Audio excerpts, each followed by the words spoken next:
بسم اللہ الرحمن الرحیم۔ آج ہماری چھٹی تختی ہے۔ آج انشاءاللہ چھٹی تختی کا پہلا سبق پڑھیں گے۔ اب تک الحمدللہ ہم 5 تختیاں مکمل پڑھ چکے ہیں، تو چھٹی تختی کے سبق کا ہم آغاز کرتے ہیں۔ پہلے قواعد پڑھیں گے۔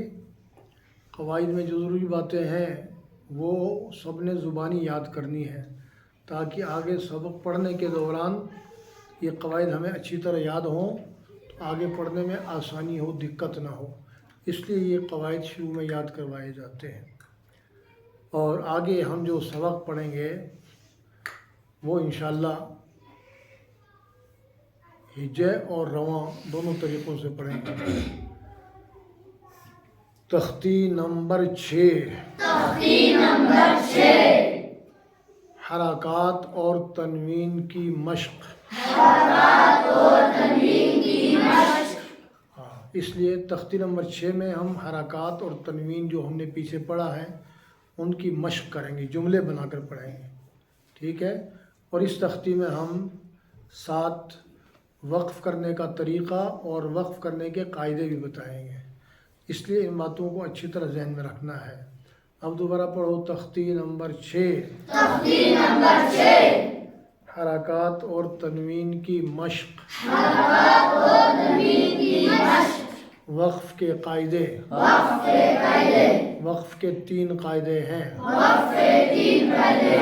نمبر 1، زبر زیر پیش 2 زیر اور 2 پیش والے حروف کو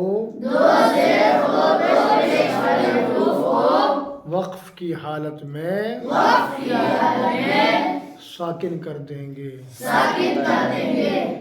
مطلب یہ ہے کہ جس حرف پر وقف کریں گے اس حرف پر زبر زیر پیش 2 زیر یا 2 پیش، ان میں سے کوئی بھی حرکت آ جائے تو اس کو ختم کر دیں گے کہ جیسے اس کے اوپر حرکت تھی ہی نہیں، ٹھیک ہے؟ اس لیے یاد کرو اچھی طرح اور یاد رکھو۔ نمبر 1، زبر زیر پیش 2 زیر اور 2 پیش والے حروف کو وقف کی حالت میں ساکن کر دیں گے۔ نمبر 2، وقف کا دوسرا قاعدہ یہ ہے 2 زبر کی تنوین، کیونکہ ہم نے پہلے زبر زیر پیش 2 زیر 2 پیش بتا دیا ہے، اب پیچھے کیا رہ گیا تھا؟ 2 زبر۔ اب 2 زبر کا قاعدہ بتائیں گے، 2 زبر پر کیسے وقف کریں گے۔ نمبر 2، 2 زبر کی تنوین کو وقف کی حالت میں الف بنا کر 1 الف کے برابر کھینچ کر پڑھیں گے۔ 2 قاعدے ہو گئے، اب رہ گیا تیسرا قاعدہ۔ ہم نے کہا تھا وقف کے 3 قاعدے ہیں، تیسرا قاعدہ ہے گول تا کا۔ تا 2 طرح کے ہوتے ہیں، ایک ایسے لمبا تا ہوتا ہے اور ایک ایسے گول تا ہوتا ہے۔ گول تا کا وقف کا قاعدہ الگ ہے، اس لیے گول تا کا وقف کا قاعدہ بھی ہم پہلے ہی سے اچھی طرح ذہن میں رکھیں گے۔ تو قاعدہ نمبر 3، گول تا کو وقف کی حالت میں ہا ساکن بنا دیں گے۔ یہ تھے وقف کے قاعدے۔ اب آگے چونکہ وقف کریں گے تو وقف کے ساتھ دیگر قواعد کا بھی تعلق ہے، ان میں سے ایک ہے قلقلہ۔ کیا ہے؟ قلقلہ۔ تو ہم قلقلہ والے حروف یاد کریں گے اور جہاں پہ ہم ضرورت پڑے گی وہاں قلقلہ کر کے ہم بتا دیں گے۔ حروف قلقلہ 5 ہیں۔ قاف، طا، با، جیم، دال۔ ان کا مجموعہ بنتا ہے قطب جد۔ قاف، طا، با، جیم، دال،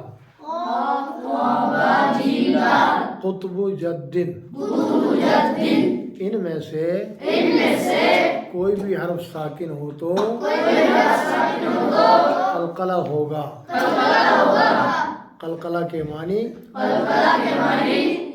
ہلانے کے، جنبش دینے کے، جس حرف پر قلقلہ ہوگا وہ تھوڑا سا ہلے گا۔ تو حروف قلقلہ کتنے ہیں؟ 5۔ کون کون سے ہیں؟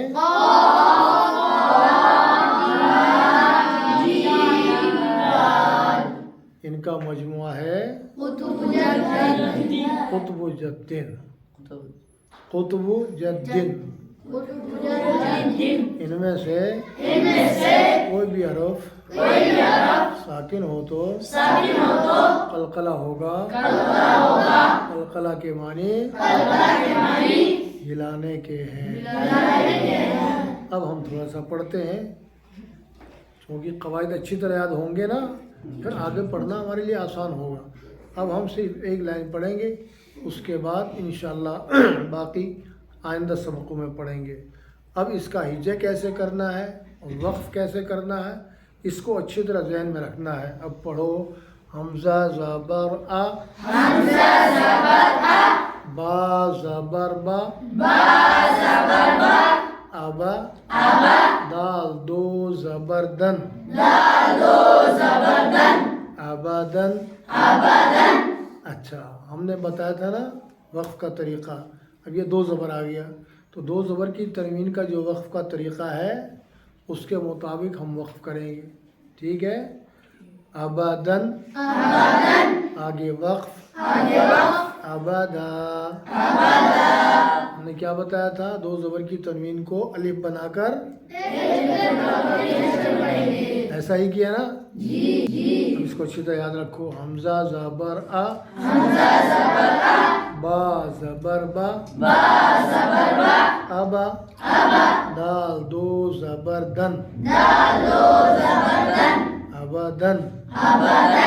اب اس کو یہاں کھینچنا نہیں ہے، دال دو زبر دن، ابدن، ایسا غلط ہے، ایسا نہیں کرنا، خلاف قاعدہ ہے۔ 5ویں تختی میں ہم نے سیکھنے کے لیے غنہ کیا تھا، خلاف قاعدہ غنہ نہیں کرنا۔ ابدن، آگے وقف، ابدا۔ حمزہ زبر آ، حا زبر حا،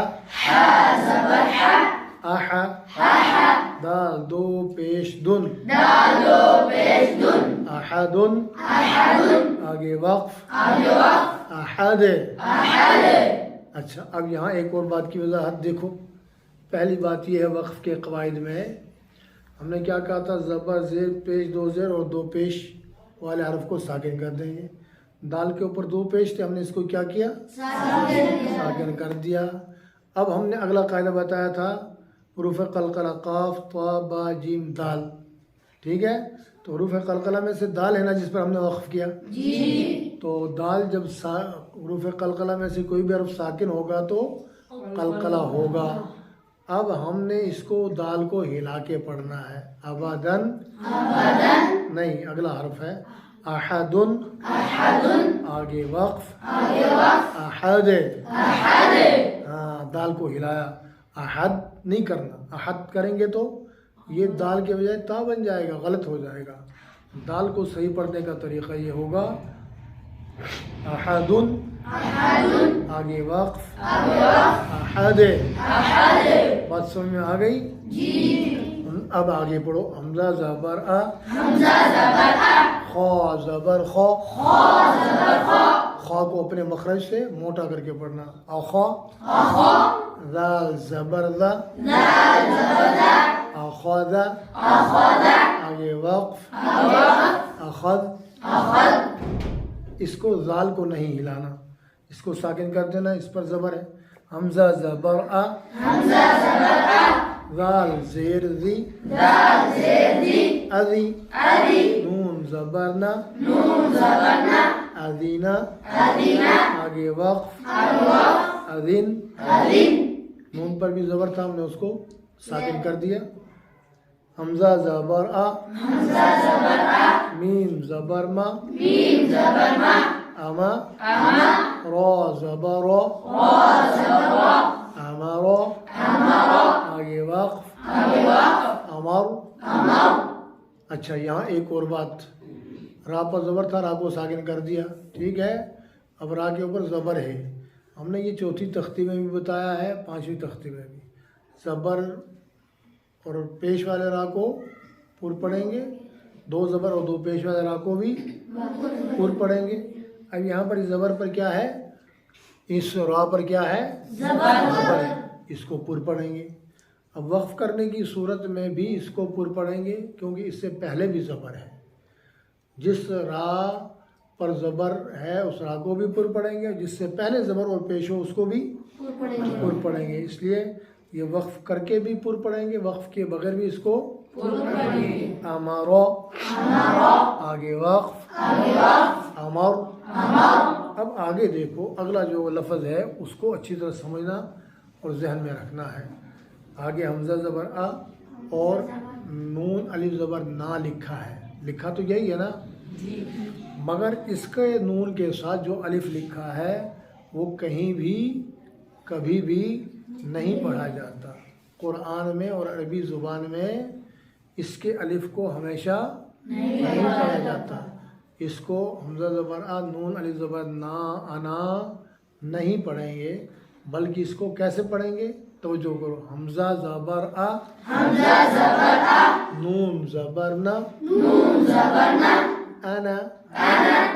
البتہ وقف کی حالت میں الف پڑھا جاتا ہے، آگے وقف کہیں گے تو انا ہوگا، مگر چونکہ اس میں بچوں کو غلط پڑھنے کی عادت بننے کا خطرہ ہے، اس لیے ہم اس پر وقف ہی نہیں کریں گے، ٹھیک ہے۔ یہ ہم نے پڑھا ہیجے، کیا پڑھا، ہیجے۔ اب ہم نے اس کو رواں پڑھنا ہے۔ رواں کیسے پڑھیں گے ابھی دیکھو۔ رواں ہم پکا کرنے کے لیے دو دو الفاظ کو کئی مرتبہ پڑھیں گے۔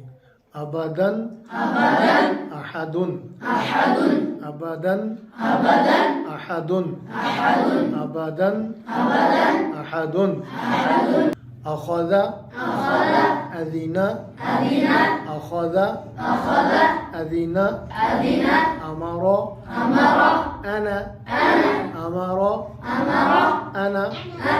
بس آج اسی پر ہم اپنے سبق کو مکمل کرتے ہیں۔ اللہ پاک ہم سب کو، ساری دنیا کے سارے مسلمانوں کو اپنے پاک کلام کو اخلاص کے ساتھ تجوید کے مطابق پڑھنے، سمجھنے اور عمل کرنے کی توفیق عطا فرمائے۔ آمین۔